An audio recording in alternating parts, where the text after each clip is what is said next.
उठा दो पर्दा दिखा दो चेहरा, उठा दो पर्दा दिखा दो चेहरा, के नूर बारी हिजाब में है, ज़माना तारी क्या हो रहा है, ज़माना तारी क्या हो रहा है, कि मेरे कब से निकाब में है। उठा दो पर्दा दिखा दो चेहरा। या रसूल अल्लाह, আপনার नूरानी चेहरा থেকে पर्दा सरान, के नूरे बारी हिजाब में है। या रसूल अल्लाह, আপনি আপনার আল্লাহ প্রদত্ত নূরকে পর্দার আড়ালে করে রেখেছেন। সুবহানাল্লাহ। আপনারা যারা লেখাপড়া জানেন, আলা হযরতকে জানতে শিখুন। ওনার অনুবাদ কোরআনে পাকের যে বিশ্ব নন্দিত এবং যথার্থ নির্ভুল পরিপূর্ণ অনুবাদ কানজুল ঈমান ফি তরজমাতিল কোরআন, যেটা বাংলা ভাষায় অনুদিত হয়েছে, হযরতুল আল্লামা মাওলানা আব্দুল মান্নান সাহেব অনুবাদ করেছেন। আমরা মুসলমান হিসেবে যারা লেখাপড়া জানেন, অন্তত এই প্রতিজ্ঞা করুন যে আমার বাকি জীবন যেটা আছে, যে আমি কোরআনে পাকের এই বাংলা অনুবাদ একবার হলেও শেষ করব। আল্লাহ তৌফিক দান করুন। আমরা মুসলমান, আমাদের কিতাব হচ্ছে কোরআন। এই কোরআনে পাকে আল্লাহ কি বললেন, আমি ইমানদার হিসেবে, মুসলমান হিসেবে একটিবার যদি তাফসীর ব্যাখ্যা রাখলাম, অনুবাদটুকু যদি পড়তে না পারি, তো এটা তো আমার অসন্তুষ্টি থাকা দরকার। এই জন্য আমি এই তরুণ ভাইদেরকে বলবো যে আপনারা ডেলি আমরা কত কাজ করতেছি, চায়ের দোকানে বসলে ঘন্টার পর ঘন্টা চলে যাচ্ছে, বন্ধুদের সাথে আড্ডায় আমাদের সময় যাচ্ছে। কেউ কি বলতে পারবেন যে আড্ডা মেরে কোনো সওয়াব হবে? বলেন না, পারবেন বলতে?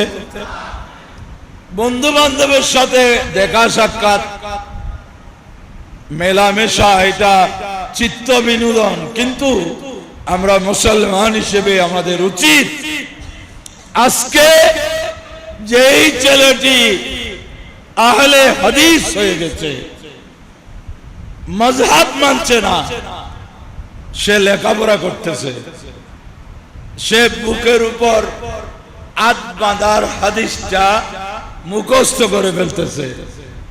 আমরা নাভির নিচে বাঁধার হাদিসটা আমাদেরও মুখস্থ করা জরুরি কিনা? ঠিক কিনা ভাইরা? অতএব জীবনের কর্মব্যস্ততার পাশাপাশি কিছু সময় বের করে এগুলা পড়ুন, শিখুন, আরেকজনকে শিখান। তাহলে আপনি শুধু লাভবান হবেন না, আপনার আশেপাশে বন্ধু বান্ধব, এরা জ্ঞানের কোনো বিকল্প নাই। আজকে বিশ্ব এত উন্নত হয়েছে, জ্ঞান বিজ্ঞান অনেক ডেভেলপ করেছে, এগুলা এমনি হয় নাই। এক একজন বিজ্ঞানী বছরের পর বছর গবেষণা করে আবিষ্কার করেছেন আশ্চর্যজনক বিষয়গুলো, বস্তুগুলো। আমরা মুসলমান, ইসলাম এমন একটি ধর্ম যেই ধর্মের প্রথম নির্দেশ হচ্ছে পড়ো, ইকরা, পড়ো। জানতে হলে পড়তে হবে। কোরআনে পাকের প্রথম নির্দেশ কি? ইকরা, পড়ো। আমাদের মধ্যে পড়ার অভ্যাস নাই। আলা হযরত কেমন পড়তেন জানেন? উনি ভাগলপুর না কোথায় সফরে গেছেন। আমরা সফরে গেলে আমাদের প্রধান কাজ হয় ঘোরাঘুরি করা, বেড়ানো। উনি একজন আলেমের হাতে এত বড় বড় 2 ভলিউম একটি কিতাব দেখে জিজ্ঞেস করলেন, মৌলানা ये कौन सी किताब है, এটা কি কিতাব? উনি বললেন এটা উকুদুদ দুররিয়া একটা কিতাব। বলে আমাকে একটু দেন, আমি দেখি। তো উনি আলা হযরতকে দিয়েছেন। তো আলা হযরত বললেন, আমি আজকে রাতে আছি, আমি একটু দেখি। মৌলানা সাহেব বললেন, হুজুর আপনি দেখেন, অসুবিধা নাই। পরের দিন সকালে আলা হযরত ওই 2 ভলিউম কিতাবের মালিকের কাছে পাঠাই দিলেন। উনি আবার এই কিতাব নিয়ে আসলেন যে হুজুর আপনি রাখেন, পড়েন, বেরেলি শরীফ নিয়ে যান, আমি কোন সময় গিয়ে নিয়ে আসব। বলে না না, আমি তো পড়ে ফেলছি। সুবহানাল্লাহ বলেন। আমি পড়ে বলছি, ভাষ্য সহ হুবহু 10 বছর আমার মুখস্থ থাকবে। আর মূল বিষয় যেটা, এটা তো মত পর্যন্ত বলবো না। সুবহানাল্লাহ। আমরা 5 মিনিট আগে কি বলছে, 5 মিনিট পরে ভুলে যাই। আর ইনি বলছেন আমি এক নজর দিয়েছি, এর ভাষ্য সহ 10 বছর মুখস্থ থাকবে, আর মূল বিষয় আমার আমরণ মুখস্থ থাকবে। তাই তো তিনি 1000-এর অধিক কিতাব লিখতে পেরেছেন। ওনার কিতাবগুলো আজকে থেকে যদি পৃষ্ঠা উল্টাতে থাকি, আমার জীবন শেষ হয়ে যাবে, আলা হযরতের কিতাবের পৃষ্ঠা শেষ হবে না। তিনি কত বড় আশিক রাসূল ছিলেন আল্লাহ জানে। ওনার হৃদয়ে কলবে নবী প্রেমের কি ভান্ডার ছিল। উনি যখন কবিতা লেখছেন তো দুনিয়া দেখছে যে এত বড় আশিক রাসূল, যার কবিতার প্রতিটি বর্ণে বর্ণে, শব্দে শব্দে নবী প্রেমের মধু ঝরতেছে। বড় করে বলুন। কখনো তিনি মুস্তাফা জানে রহমত পে লাখো সালাম বলতেছেন, আর কখনো সবসে আলা ও বালা হামারা নবী। কত ভাবে উনি রসুলে পাকের নাত লিখেছেন। মদিনায় পাকে গিয়ে কিভাবে রসুলে পাকের খেদমতে আবেদন নিবেদন করেছেন, রসুলে পাককে দেখার জন্য কিভাবে তিনি কবিতা রচনা করেছেন, এগুলো পড়লে মানুষের কলব ধরে টানে। বড় করে বলুন সুবহানাল্লাহ। উনি বলছেন, উঠা দো পর্দা दिखा दो चेहरा, उठा दो पर्दा दिखा दो चेहरा, के नूर बारी हिजाब में है, ज़माना तारी क्या हो रहा है, ज़माना तारी क्या हो रहा है, कि मेरे कब से निकाब में है। उठा दो पर्दा दिखा दो चेहरा। या रसूल अल्लाह, আপনার নূরানি চেহারা থেকে পর্দা সরান, কে নূরে বারি হিজাব মে হ্যায়। ইয়া রাসূল আল্লাহ, আপনি আপনার আল্লাহ প্রদত্ত নূরকে পর্দার আড়ালে করে রেখেছেন। সুবহানাল্লাহ। এই জন্য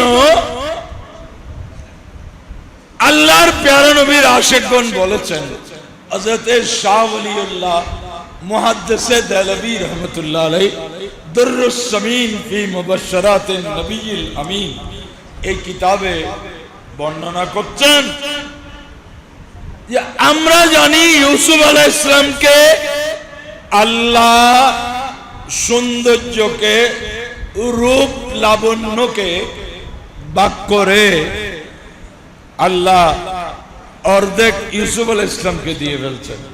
এজন্য ইউসুফ আলাইহিস সালাম এত সুন্দর ছিলেন, তো স্বপ্নের মধ্যে কেউ জিজ্ঞেস করলেন, ইয়া রাসূলুল্লাহ, তো আর অর্ধেক ওর অর্ধেক বিভিন্ন বর্ণনা আছে, 3 ভাগের 2 ভাগ দিয়েছেন, 1 ভাগ দিয়েছেন, আর সব সৃষ্টিকে দিয়েছেন। বলে, ইয়া রাসূলুল্লাহ, তো আপনাকে রূপ লাবণ্যের সৌন্দর্যের অংশ আপনাকে কি দিয়েছে? ইউসুফ আলাইহিস সালামকে দেখে মানুষ, ক্ষুধার্ত মানুষ ক্ষুধার যন্ত্রণা ভুলে যেত। মিশরের মধ্যে যখন দুর্ভিক্ষ হলো, ইউসুফ আলাইহিস সালাম মিশরের বাদশা, উনি ওনার রাজত্বের জনগণকে নির্দেশ দিলেন, তোমরা ক্ষুধা লাগলে আমার কাছে এসে কিছুক্ষণ সামনে বসে থাকবে। ইউসুফ আলাইহিস সালামকে দেখলে ক্ষুধা নিবারণ হয়ে যেত, আর আমাদেরকে দেখলে ক্ষুধা আরো বেড়ে যাবে। এত সুন্দর ছিলেন। তো বলে, ইয়া রাসূলুল্লাহ, আপনার সৌন্দর্য, বলে আমার সৌন্দর্য আল্লাহ গোপন করে রেখেছেন, এটা যদি ওপেন হয়ে যায় কেউ বাঁচবে না। বড় করে বলুন সুবহানাল্লাহ। বলে, সেই জন্যই তো ইউসুফ আলাইহিস সালামের মহব্বতে মিশরের নারীরা লেবু কাটতে কাটতে হাত কেটে ফেলেছে। ওয়াকাত্তানা আইদিয়াহুন্না ওয়া কুলনা মা হাশা লিল্লাহ মা হাযা বাসারা ইন হাযা ইল্লা মালাকুন কারীম। মিশরের মেয়েরা কি দেখলাম, লেবু কাটতে কাটতে হাত কেটে ফেলছে। আর শায়ের বলতেছেন, আমার রসুলের সৌন্দর্য এমন, সাহাবারা গর্দান কেটে ফেলেছেন। বড় করে বলুন। এই যে শহীদ হয়েছেন, হুসনে ইউসুফ पे कटी मिस्र में अंगश्ते जना सर कटाते हैं तेरे इश्क में मर्दाने अरब सर कटाते हैं तेरे इश्क में मर्दाने अरब। বলে, ইউসুফ আলাইহিস সালামের সৌন্দর্যের উপর মিশরের মেয়েরা হাত কেটেছে, আর আমার নবীর সৌন্দর্যে মোহিত হয়ে সাহাবায়ে কেরাম গর্দন কেটেছেন, শাহাদাত বরণ করেছেন। বড় করে বলুন। হযরতে খুবাইব ইবনে আদি রাদিয়াল্লাহু আনহুকে শুলির উপর চড়িয়ে দিয়েছে। উনি বিন্দু মাত্র ভয়ের কোনো লেশ ওনার মধ্যে নেই। উনি ডাক দিচ্ছেন, আল্লাহুম্মা আখবির আন্না রাসূলাকা, ইয়া আল্লাহ, আমার এই অবস্থা তোমার রসুলকে জানিয়ে দাও। রসুলে পাককে সালামি পেশ করলো, আর আমার নবী ইমাম সৈয়দনা ইমামে মনসুর রাদিয়াল্লাহু আনহু সুনানে সঈদ ইবনে মনসুরের মধ্যে ইমাম সঈদ ইবনে মনসুর, যিনি ইমাম আবু দাউদের উস্তাদ, উনি ওনার হাদিস গ্রন্থ সুনানে সঈদ ইবনে মনসুরে বর্ণনা আনতেছেন যে মক্কা শরীফে হযরতে খুবাইব শুলির উপর থেকে আমার রসুলকে সালাম দিয়েছেন, আর আমার নবী মদিনায় পাক থেকে জবাব দিয়েছেন। অতএব আমাদের নবী ওই নবী নয় যিনি দূরে থেকে ডাকলে শুনে না। ওয়াহাবীরা ডাকে না কেন? ওদের বিশ্বাস রসুল দূর থেকে ডাকলে শুনে না। এটা ওয়াহাবীদের আকীদা। আর সাহাবীদের আকীদা হলো রসুল দূর থেকে ডাকলে শুনে। দূর নজদীক কে सुनने वाले वो कान लाले करामत पेला कौन सलाम मुस्तफा जाने रहमत शमे बज में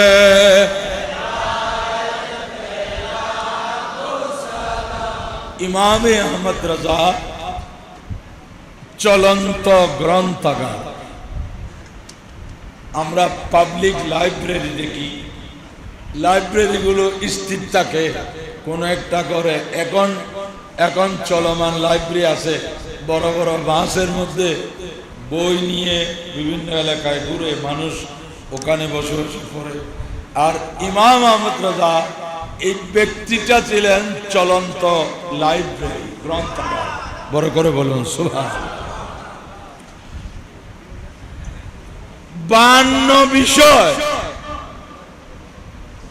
আমরা বাংলা ইংরেজি অঙ্ক ভূগোল সমাজ অর্থনীতি এরকম করলে বড় জোর 10-15 সাবজেক্ট বলতে পারবো আর ইনি কিতাব লিখেছেন 52 বিষয়ের উপরে তিনি শুধু আলেম ছিলেন না আধুনিক জ্ঞান বিজ্ঞানে ওনার এমন অবস্থান ছিল যে উনি রীতিমতো বিজ্ঞানীদের সাথে চ্যালেঞ্জ করে ওনারটা সত্য প্রমাণিত হয়েছে আমাদের দেশে 2006 মনে হয় জুমার দিন দুনিয়া ধ্বংস হয়ে যাবে এরকম একটা সংবাদ এসেছিল আমি তখন খাতুনগঞ্জ হামিদুল্লাহ খান জামে মসজিদে জুমা পড়াই এখানে টাইম দিয়েছিল 2:30টার সময় সৌরজগতে প্রচন্ড ইয়ে হবে ঘর্ষণ হবে দুনিয়াতে অনেক কিছু হইতে পারে এই দিন আমার একটা আগ্রহ পড়ানোর বিষয় ছিল ওই আমান বাজারের দক্ষিণ পাশে এখন এখান থেকে টেলিফোন করতেছে হুজুর আসেন না আমি বললাম যে কিয়ামত হয়ে যাবে বলতেছে আপনারা কিসের আব্দের কথা বলতেছেন অন্তত 2:30 পর্যন্ত দেখি কিয়ামত হয় কিনা কিয়ামত হলে তো আমি আপনাদের 2:30 বাজে বের হয়ে আপনাদের ওখানে পৌঁছতে পারবো না তো এখন সিদ্ধান্ত নিলাম 2:30 পর্যন্ত মসজিদের ভিতরে থাকি কিয়ামত হইলেও খামোখা কোথায় হোক কোথায় মসজিদে এগুলা বললাম 2:30 বাজার পর 5-10 মিনিট দেখে তারপর আগদ পড়াইতে গেলাম কোনো হাওয়া বাতাস বৃষ্টি বজ্রাঘাত কিছুই হয়নি এইরকম একবার 1917 সালে মার্কিন বিজ্ঞানীরা এরকম একটা পূর্বাভাস দিয়েছিল যে অমুক গ্রহ নক্ষত্রের সংঘর্ষ হবে দুনিয়াতে বিরাট বিপর্যয় আসবে মন্দিরে হিন্দুরা কাঁদছে মসজিদে মুসলমান কাঁদছে গির্জায় খ্রিস্টানরা কাঁদতেছে বিভিন্ন ধর্মের মানুষ অস্থির আলা হযরত এটা দেখে ওনার জ্ঞান বিজ্ঞানের যে থিওরি এটা দিয়ে উনি বললেন যে আপনারা নিশ্চিন্তে থাকুন ওই দিন এই সময় এই গ্রহ আর এই গ্রহের এত দূরত্ব থাকবে সংঘর্ষের কোনো সম্ভাবনা নেই মানুষ আসতেছে কারণ আমাদের দেশে মানুষ মনে করে মোল্লার দুয়ার কদ্দুর মোল্লার দুয়ার মসজিদ পর্যন্ত মোল্লা কি বলে কি এই গ্রহের অবস্থা আলা হযরত বললেন তোমরা অপেক্ষা করো দেখবা ঠিকই দেখা গেল যে ওই তারিখে কিছুই হলো না বিজ্ঞানীদের ভবিষ্যৎবাণী মিথ্যা প্রমাণিত হলো আর আলা হযরতের বাণী শুদ্ধ প্রমাণিত হলো বড় করে বলছি আজকে আমরা তাকেই স্মরণ করছি যিনি আমার নবীর ইলমে গায়বের উপর কিতাব লেখার জন্য মক্কায় মুআজ্জামায় ওয়াহাবিরা ওনাকে নজরবন্দি করছে ভারতীয় কিছু মোল্লা মৌলবী সৌদি সরকারকে পরামর্শ দিছে যে আহমদ রেজার সাথে এখন কিতাব কোরআন কিছু নাই, এখন যদি আটকান ঠিক মতো জবাব দিতে পারবে না, কিতাব কোরআন সাথে নাই, সব তো ভারতে। এরা বলল আপনি কি রসুল এলমে গায়েব জানেন, এটা বলেন? বলে হ্যাঁ, এটা আমার আকীদা।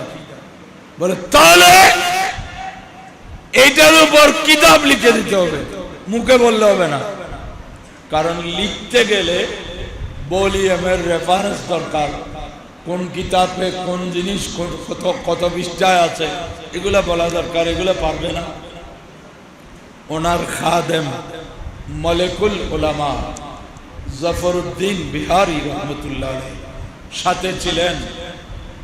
মধ্যরাতে তখন আলা হযরতের প্রচন্ড গায়ের জ্বর, কারণ ভারত থেকে সৌদি আরব গিয়েছেন, আবহাওয়ার পরিবর্তনে প্রচন্ড জ্বর। তিনি তাহাজ্জুদের নামাজ পড়তে উঠে মদিনায় পাকের দিকে হয়ে বললেন, ইয়া রাসূলুল্লাহ, আহমদ রাজা এখানে এলম নিয়ে আসে নাই, এলম নিতে এখানে আসছে।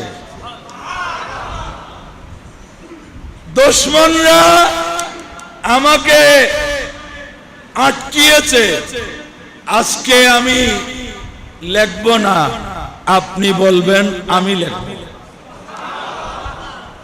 এইভাবে ফরিয়াদ করতে করতে মুনাজাত করে জাফরউদ্দিন বিহারীকে বললেন, কাগজ আর কলম দো, কাগজ আর কলম দো।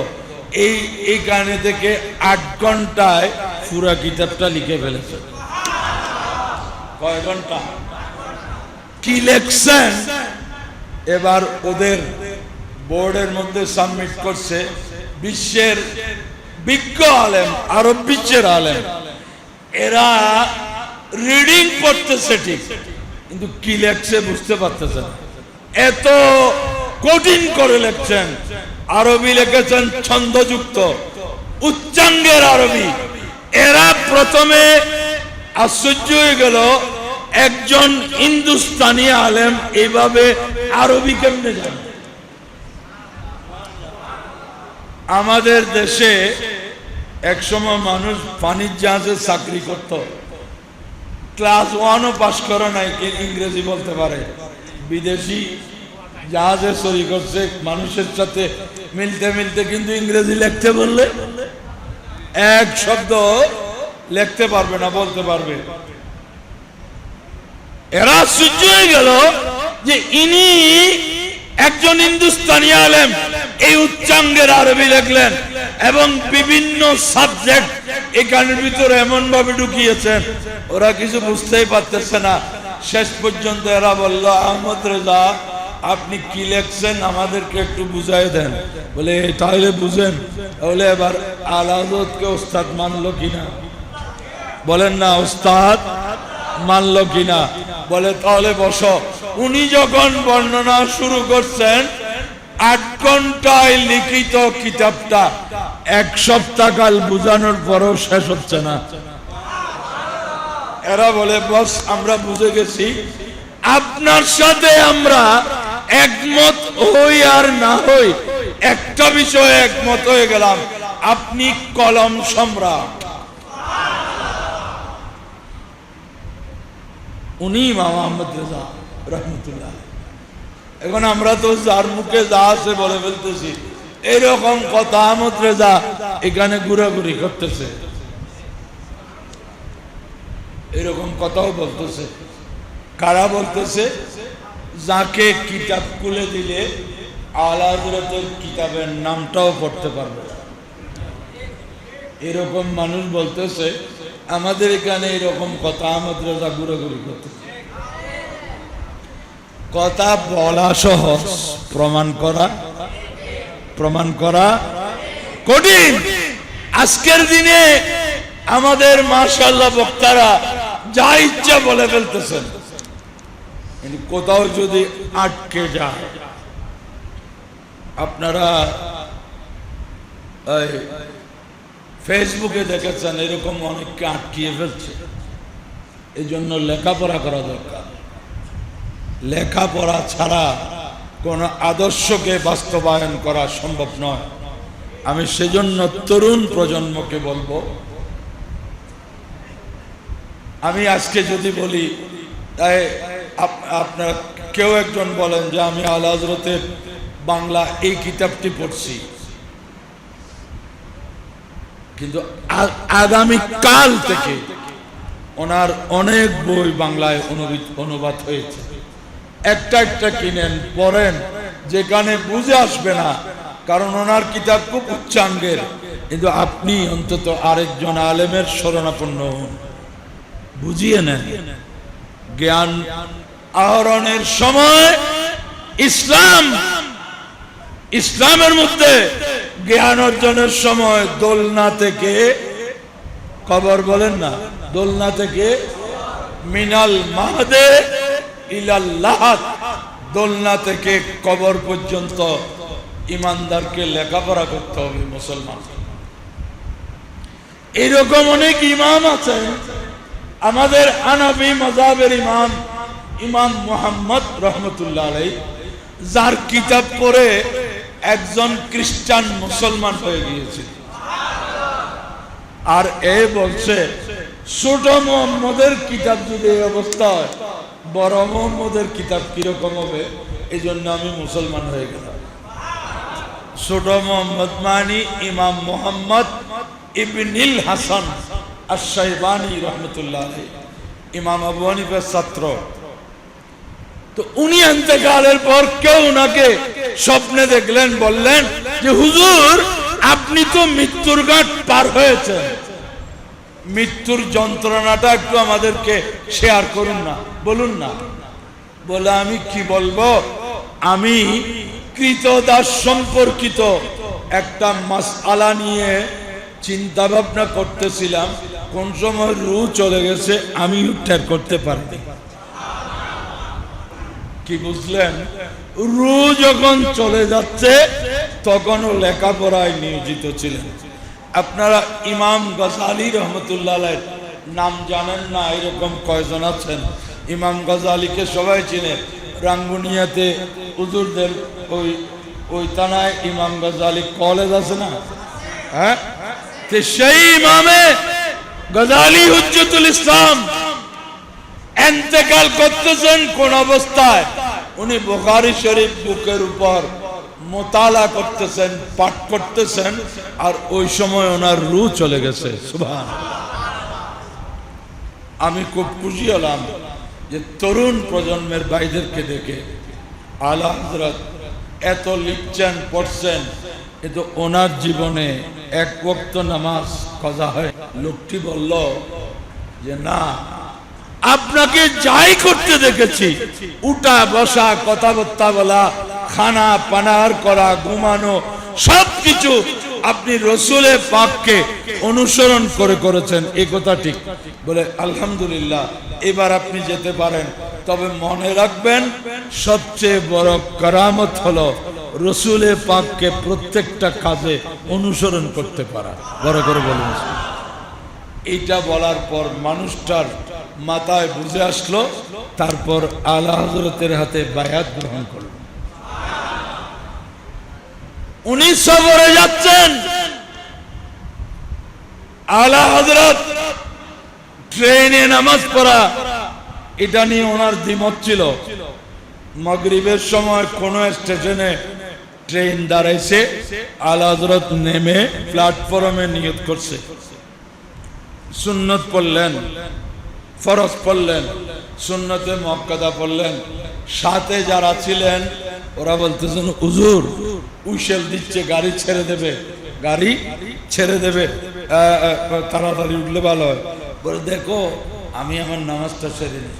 উনি আওয়াবিনু শেষ করলেন, গাড়ি ছাড়তেছে না, কারণ স্টেশন মাস্টার যিনি ড্রাইভার, উনি অনেক চেষ্টা করতেছেন, গাড়ি চলতেছে না, গাড়ি স্টার্ট হচ্ছে না।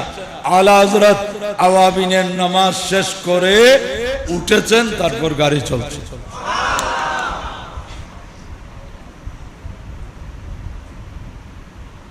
শরীয়ত এবং সুন্নতকে উনি সেইভাবে আমলও করেছেন, রক্ষাও করেছেন। সমস্ত বাতিল প্রকার মুখোশ উন্মোচন করেছেন সফলভাবে। এই ধরনের বিশ্বখ্যাত জ্ঞানী বিজ্ঞানীকে আমাদের জানা দরকার। সবচেয়ে বড় হলো উনি অদ্বিতীয় আশিকে রাসূল ছিলেন। সুবহানাল্লাহ। ইনি বলেন, আমাকে গালি দাও, আমি খুব খুশি। কেন? বলে যতক্ষণ আমাকে গালি দিতে থাকবে, অন্তত ওই সময় আমার নবীকে তো কিছু বলবা না, বলার সুযোগ পাবা না। আমাকে গালি দিলে সমস্যা নাই, আমার নবীকে কিছু শানে বলিও না। এটা আমি আহমদ রেজা বরদাস্ত করতে পারি না। বড় করে বলুন। তাই ভাইরা, আমি আপনাদেরকে দেখে খুশি যে তরুণ ভাইরা সুন্নিয়তকে জানুন, চিনুন। শুধু আনুষ্ঠানিকতার নাম সুন্নিয়ত নয়, আমাদের আকীদা, আদর্শ, চরিত্র, এগুলো দেখে অন্যান্যরা আশ্বস্ত হতে হবে যে প্রকৃতপক্ষে এরাই সুন্নি, যাদের আকীদাও সুন্নি, যাদের চরিত্রতেও সুন্নাত। বড় করে বলুন সুবহানাল্লাহ। আল্লাহ পাক আমাদের এই জলসাকে কবুল করুন।